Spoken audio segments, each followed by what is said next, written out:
It's online. You should be able to look at it, copy it. Many writers, authors, and experts contributed to that. So it's really a useful tool for folks who want to submit comments by Monday.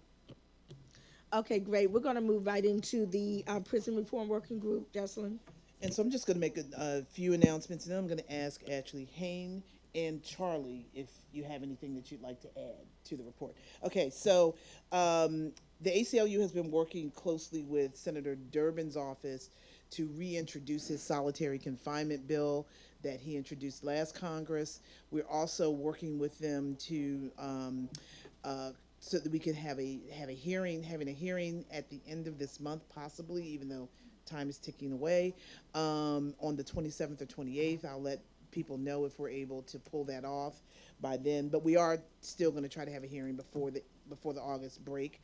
Around our report that was released in January, focused on people who are held in solitary confinement who suffer from different disabilities.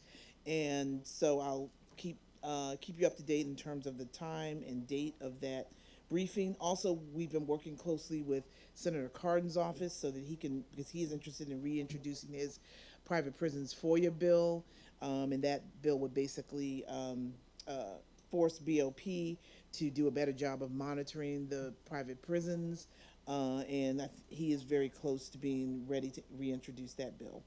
So now I'll turn it over to Hayne. Even though this is a prison report, Hayne has been doing some work around jails, and I thought that this would be a great opportunity for her to talk about that. Thanks, Jesselyn.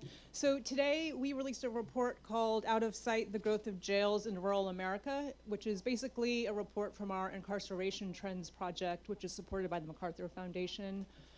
We have a data tool called the Incarceration Trends Tool, and using this tool, what we found was that there's been a huge increase in the rise of jail incarceration around the country, but interestingly, it hasn't been in the big cities where the rate has actually been going down in recent years, but the highest rate of increase in the jail rate is in rural areas. So some key stats. Since 1970, the rural jail rate has gone up 436%, and it's mainly been in the South and the West. And in spite of these rates, it's not because these areas are experiencing higher crime rates. They actually have lower crime rates. And the rate of white Americans who have been incarcerated in jails has also been increasing rapidly. And of course, there's still this huge racial disparity, mainly people of color being incarcerated. There's been also a huge increase in the number of women being incarcerated in jails. And with rural areas, I think it's hard to say what the causes are because the causes are really local. But I think two general trends we're seeing is that rural areas generally have lack of resources, things like alternatives to incarceration and treatment. And there's also financial incentives to keep people in jails because they get paid for bed space from the federal authorities, but also from state prisons. So we have a briefing on Thursday, 1:30 to 3. It's going to be in the CVC room 215, and I'll send it out on the listservs. Thanks. 1 second. I think Charlie, and then go on. I'm really pitch hitting for Annalise Hafer, who is our policy advisor here. She's really taking this issue on. In fact, she's home watching the testimony on television, on the computer, in regard to what's going on. The bad news is that really the chair, kind of the czar of the appropriations, Congressman Howard Rogers, is trying to place his fifth prison in East Kentucky, which is not located near any urban area. But the good news is, of all things, is the Trump budget says cancel it. $444 million he has appropriated for this prison a couple of years ago. And they're saying, forget it, because the population of the Bureau of Prisons has gone down 30,000, a lot of that because of the Colson report. So it's a very, very important issue to have another high security prison when we don't need it. And the quit using prisons for economic development. That's why we ended up with Aliceville in Alabama, where we actually moved women prisoners from the Northeast down to Alabama, away from their families. And so that's a very important issue, and you might be hearing more about it. Okay, thank you. Okay, Howard. Yeah, cheerful news.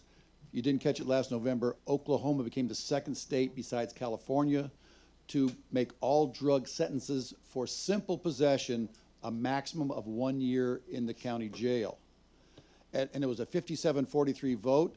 Everyone around the table all across the nation should take notice of that the country is ready to go at least down to a 1 year misdemeanor. If not, as I said earlier, DC could lead the way and say, go total Portugal, total decrim.